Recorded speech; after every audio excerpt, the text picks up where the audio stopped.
Hi, ಎಲ್ರಿಗೂ ನಮಸ್ಕಾರ. ನಾನು ಮಾನಸ ಕಾರ್ತಿಕ್. ಇವತ್ತು ಪನ್ನೀರ್ ಕರಿ ಮಾಡೋದು ಹೇಗೆ ಅಂತ ತೋರಿಸ್ಕೊಡ್ತೀನಿ.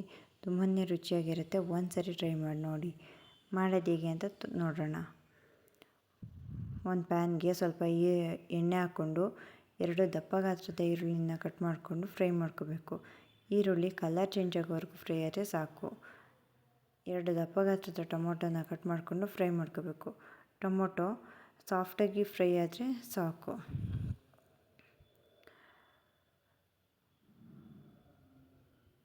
ಈಗ ಸಾಫ್ಟಾಗಿ ಫ್ರೈ ಆಗಿದೆ.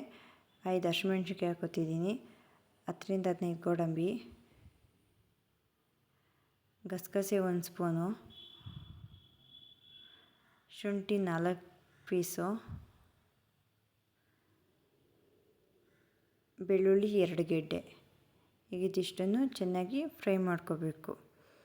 ನಾವು ಯಾವುದೇ ಕರಿಗಳನ್ನ ಮಾಡಿದ್ರೂ ಈ ಥರ ಫ್ರೈ ಮಾಡ್ಕೊಂಡು ಮಾಡಿದ್ರೆ ತುಂಬಾ ಚೆನ್ನಾಗಿರುತ್ತೆ. ಈಗ ಇದನ್ನ ತಣ್ಣಗಾಗಕ್ಕೆ ಬಿಡೋಣ. ಈಗ ನಾವು ಫ್ರೈ ಮಾಡ್ಕೊಂಡಿರೋಂಥ ಟೊಮೊಟೊ ಈರುಳ್ಳಿ ತಣ್ಣಗಾಗಿದೆ. ಅದನ್ನು ಒಂದು ಮಿಕ್ಸಿ ಜಾರ್ಗೆ ಹಾಕ್ಕೊತಾ ಇದ್ದೀನಿ. ಇದನ್ನು ನುಣ್ಣಗೆ ರುಬ್ಕೋಬೇಕು. ಇವಾಗ ಅದೇ ಪಾತ್ರೆಗೆ ಸ್ವಲ್ಪ 4 ಸ್ಪೂನ್ ಎಣ್ಣೆ ಹಾಕ್ಕೊಂಡಿದ್ದೀನಿ. 2 ಏಲಕ್ಕಿ ಹಾಕ್ಕೊಂಡಿದ್ದೀನಿ. ಅರ್ಧ ಸ್ಪೂನ್ ಜೀರಿಗೆ ಹಾಕ್ಕೊಂಡಿದ್ದೀನಿ. 1 ಪಲಾವ್ ಎಲೆ ಹಾಕ್ಕೊಂಡಿದ್ದೀನಿ.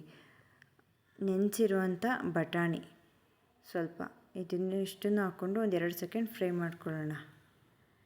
ಇದು 2 ಸೆಕೆಂಡ್ ಫ್ರೈ ಆದಮೇಲೆ ಉರಿನ ಸಿಮ್ಮಲ್ಲಿ ಇಟ್ಕೊಂಡು ಸ್ಪೈಸಸ್ಗಳನ್ನ ಹಾಕ್ಕೋಬೇಕು.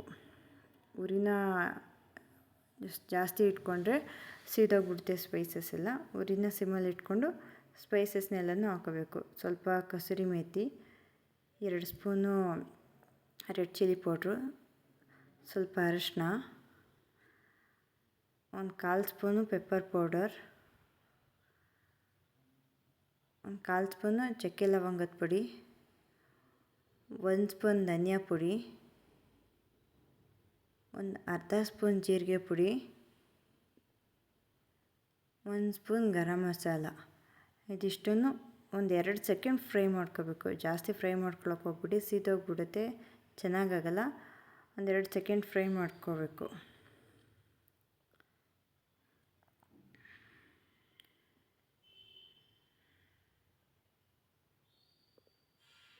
ಇವಾಗ ಫ್ರೈ ಮಾಡ್ಕೊಂಡಾಗಿದೆ.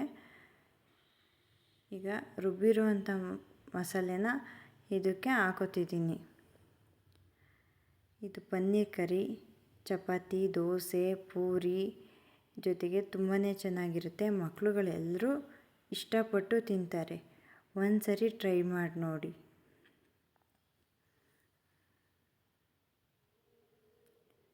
ಇವಾಗ ಸ್ವಲ್ಪ ನೀರು ಹಾಕ್ಕೋಬೇಕು.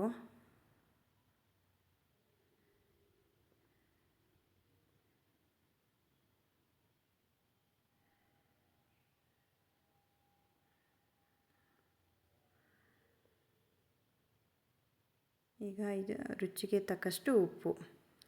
ಇದನ್ನು ಒಂದು 5 ನಿಮಿಷ ಕುದಿಯೋಕ್ಕೆ ಬಿಡೋಣ. 5ರಿಂದ 10 ನಿಮಿಷ ಕುದಿಸ್ಕೊಂಡು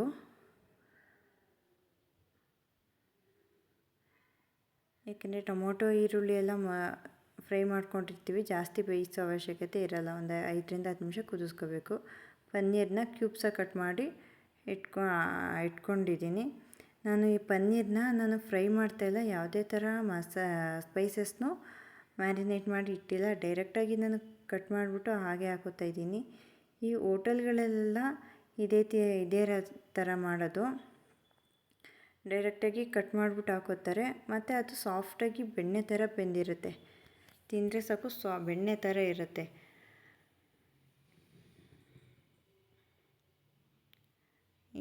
ಈ ಥರ ಮಾಡೋದ್ರಿಂದ ತುಂಬಾ ರುಚಿಯಾಗಿರುತ್ತೆ. ಒಂದು ಸರಿ ಟ್ರೈ ಮಾಡಿ ನೋಡಿ. ಇಷ್ಟ ಆದರೆ ಶೇರ್ ಮಾಡಿ, ಲೈಕ್ ಮಾಡಿ, ಕಮೆಂಟ್ ಮಾಡಿ. Thank you.